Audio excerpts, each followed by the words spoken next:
Lihat Tiara ini seperti diperalat oleh orang-orang yang memanfaatkan keadaan, dan Tiara berhasil dimanfaatkan seperti itu.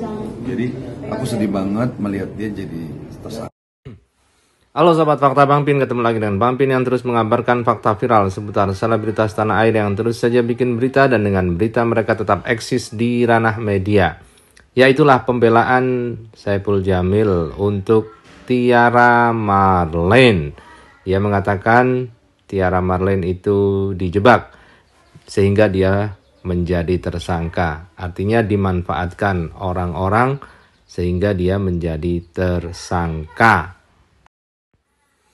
Hal itu disampaikan Saipul Jamil nampaknya saat mereka berdua sama-sama menjadi bintang tamu di podcastnya Ayu Aulia in the House.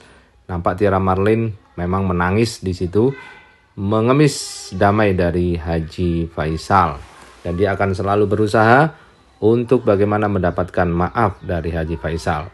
Dalam kesempatan itulah Saipul Jamil kemudian berkomentar soal kasus Tiara Marlene, dan sebenarnya Saipul Jamil ini mungkin tidak lengkap di dalam melihat Tiara Marlene dalam hal ini sehingga mengatakan Tiara Marlene diperalat.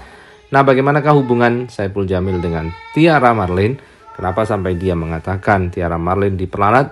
Tentu hal ini akan mengundang reaksi netizen, dan Saipul Jamil akan masuk putaran konflik dan dihujat netizen jika coba-coba membela Tiara Marlene. Karena kita tahu netizen yang sejak awal mengikuti kasus ini pastinya akan murka dengan pembelaan dari Saipul Jamil. Nah, kita ikuti saja kupas tipis-tipis fakta Bang Pin kali ini. Like, subscribe, and komennya ditunggu, dan jangan lupa selalu ada doa dalam setiap lentikan jarimu. Kan kita nggak tahu ya, manusia itu setiap Allah maha pulang balikan hati betul. Saya selalu berdoa. Saya selalu berdoa, mudah-mudahan Pak Haji memaafkan saya, karena di situ saya nggak ada niat. Lihat Tiara ini seperti diperalat oleh orang-orang yang memanfaatkan keadaan, dan Tiara berhasil dimanfaatkan seperti itu. Jadi aku sedih banget melihat dia jadi tersangka. Ya, kedekatan Tiara Marlene dengan Saipul Jamil sebagai sesama pedangdut memang terbilang dekat. Mereka mungkin sering duet bareng dan bikin album bareng. Tiara Marlene berada dalam naungan manajemen Irma Rahim, sementara Saipul Jamil juga dekat dengan Irma Rahim. Dan bahkan saat Saipul Jamil banyak dihujat saat baru keluar dari penjara atas kasus pelecehan, Tiara Marlene sampai naik-naik di mobil untuk membela Saipul Jamil. Dari situ Tiara Marlene juga banyak menerima hujatan dari netizen karena dibilang cuma pansos dan memanfaatkan momen untuk membuat dia tetap terkenal di media sosial sehingga banyak dapat endorse dan lain-lain. Memang aksi Tiara Marlene ini sangat menarik perhatian publik waktu itu. Hai, untuk kalian netizen, artis-artis semuanya, kalian jangan seenaknya ngebully Saipul Jamil dan Lesti ya. Emang hidupku udah bener, jangan seenaknya. Hidup tuh masing-masing, gak usah ikut campur. Bilang aja kalau lu iri sama Saipul Jamil sama Dede Lesti ya. Karena kemarin sempet trending YouTube-nya. Bilang aja lu iri, udah. Pokoknya sukses, semangat terus buat Bang Epul, Dede Lesti. Semangat untuk kalian semua, saya dukung. Jangan hiraukan orang yang sok pusing, yang iri sama kalian semuanya. I love you, Bang Epul, Dede Lesti semua. Lihatlah para sahabat, muka yang begitu sabar, ikhlas. Apakah kalian tega membuli dia?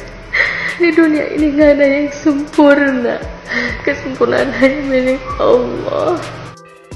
Dan Tiara Marlene juga sempat berkonflik panas dengan Dr. Lita Gading, seorang psikolog dan pengamat dunia selebritis yang waktu itu sangat gencar menyerang Saipul Jamil sehingga dilaporkan oleh Saipul Jamil dan pengacaranya Farhad Abbas melaporkan Dr. Lita Gading ke polisi.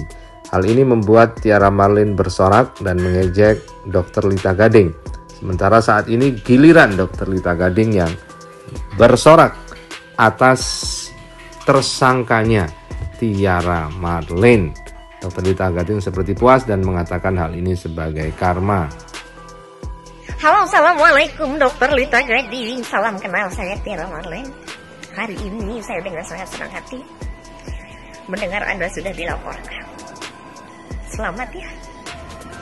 Makanya Anda kalau bicara itu hati-hati. Bicara dengan otak. Jangan pakai lutut. Ya. Yang katanya Anda akan melaporkan haters, ternyata Anda sendiri hatersnya. Jadi sekarang selamat stres.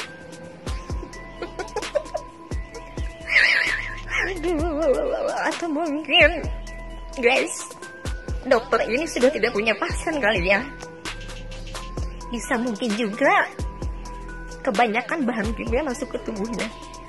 Bener gak guys? Selamat ya dokter. Oke, bye. Kalian pasti seneng ya, si dia sudah ketangkap dan jadi tersangka. Hati-hati ya, makanya mulutmu adalah harimaumu. Nangis-nangis jangan pakai atas nama anak dong. Anak masih kecil lah, inilah, itulah. Nah, kemarin-kemarin kemana aja kamu? Salah orang kamu ya. Saya sudah koordinasi semuanya. Tidak ada peluang untuk memaafkan orang yang menghujat, orang yang suka mempengaruhi orang dengan cara yang keji. Seluruh Indonesia mendukung loh. Hati-hati, tidak ada pembelaan lagi ya. Salam. Sekarang nangis-nangis, kemarin berkoar-koar. Aduh, maunya gimana sih kamu? Tapi tunggu ya, sabar. Tunggu berkas-berkasnya masuk ke pengadilan. Ternyata guys, kalau laporan ke polisi dan kena hukumannya 4 tahun penjara, itu tidak dikurung di Polres, kalau nggak salah loh ya. Namun dia harus lapor, wajib lapor. Setelah berkasnya masuk ke pengadilan, barulah ditetapkan berapa lama dia di penjara. Nah, barulah dia diciduk dan menggunakan baju oren gitu loh ya. Jadi ya udah nggak apa-apa. Sekarang kasih aja waktu dia untuk bernafas di dunia bebas ini. Coba mulai sekarang kalian lihat, berani lagi nggak dia berkoar-koar ya. Salam, Lita Gading. Banyak yang nunggu momen ini. Nah, selamat ya. Mudah-mudahan ini bagian dari efek jerah hidup kamu. Oke, semoga Anda tenang di sana. Baik-baik di sana dan jangan banyak ulah. Oke, salam. Siapapun guys yang sudah masuk ke ranah publik, saya sebagai seorang yang paham tentang kesehatan mental, saya berkewajiban untuk meluruskan atau menanggapi apapun permasalahannya sesuai dengan bidang saya. Seperti itu ya. Jadi, kenal atau tidak kenal dengan orang yang saya komentari, itu bukan urusan saya, dan saya pun sama seperti kalian, netizen. Oke? Namun, saya ada sedikit ilmu yang saya bagikan untuk kalian semua. Anda setuju atau tidak, itu terserah Anda. Yang jelas, demi kesehatan mental, apapun saya akan lakukan. Oke? Dan saya bekerja sama dengan beberapa instansi terkait untuk masalah ini. Jadi autoblock dan delete itu udah masuk kotak. Itu bukan urusan saya. Oke? Thank you. Namanya juga hidup. Pasti banyak cobaan. Kalau banyak cucian, namanya laundry.